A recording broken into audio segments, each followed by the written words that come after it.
Brian Nelson with MRN Radio. You talked about your team and the recovery. What has been what's been the thing that really has clicked that spurred that recovery on? And then as you look toward, the chase, we're halfway there to the chase. What have you guys identified as something you need to do to secure that spot?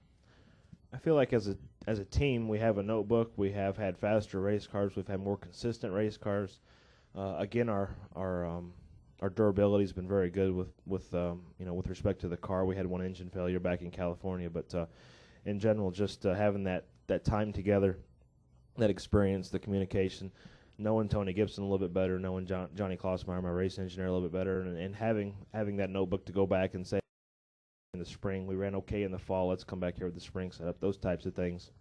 Whereas, hitting the second racetrack last year, we didn't have those notes. What we had was our spring notes, and, that was according to the spring temperatures and things like that. So just having that notebook and having the availability of going back and knowing our experiences both physically and mentally make a big difference.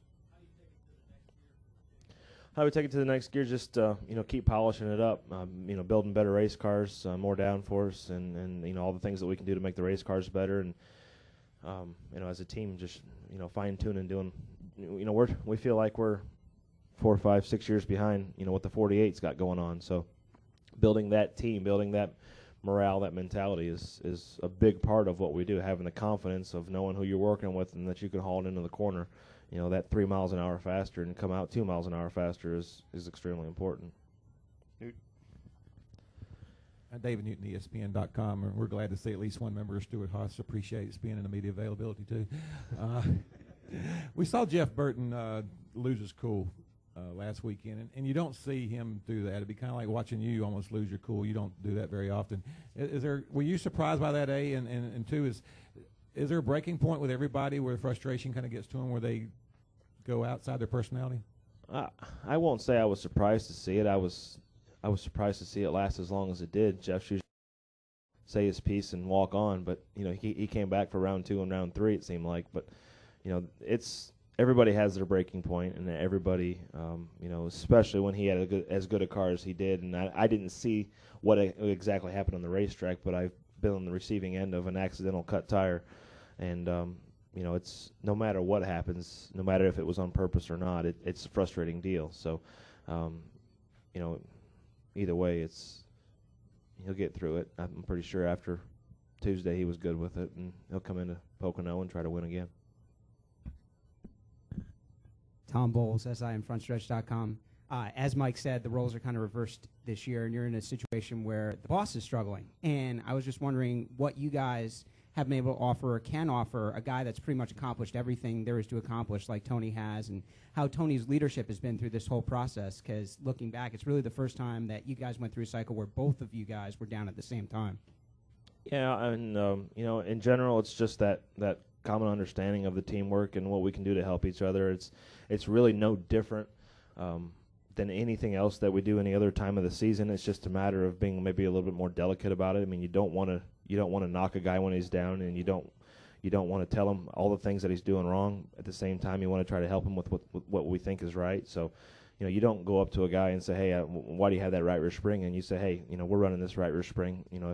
If this is what it did for us, and just offering advice is the best thing that we can do, because as I've always said, it's the toughest sport in the world where you're competing against your own teammates. So it's a very, very delicate situation to be able to work all those things out. Anything further for Ryan? We'll go to Lee and then back to Brian. Hi, Kevin. Lee Spencer, Fox Sports. Can you talk a little bit about Penske Racing? Having been there, started your NASCAR career off there, it really seems like they've turned a corner. Rogers kind of bulked it up with the development program. He had one with you, but now we're really seeing it in earnest. Can you just kind of give us your assessment?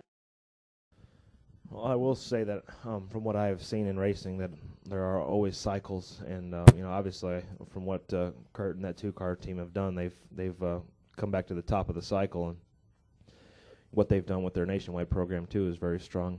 Going back, I guess 5 years ago to when we were as strong as we were in 05 and part 06. So again, everything cycles. It goes up and down, and you know, it's just a matter of, you know, them producing like the Hendrick Motorsports Group has done with the 48 and 24 for so long. It's how you, I guess, complete that cycle or stay on top of that cycle that really makes a difference. So, you know, we've seen it ourselves just in the 39 team in the last year and a half. You know, you can have strings of top fives and you can have strings of 35s. It's just a matter of how long you let yourself stay on top or stay on that slump. Mm-hmm. And you got the Prelude coming up on Wednesday. Looking forward to that?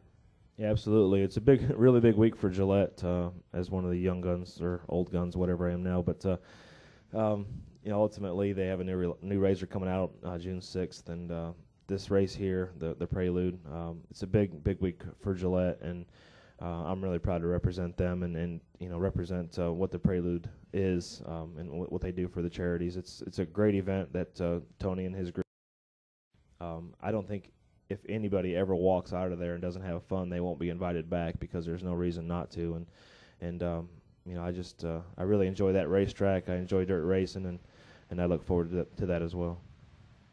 Ryan, thank you, and good luck this weekend. Thank you.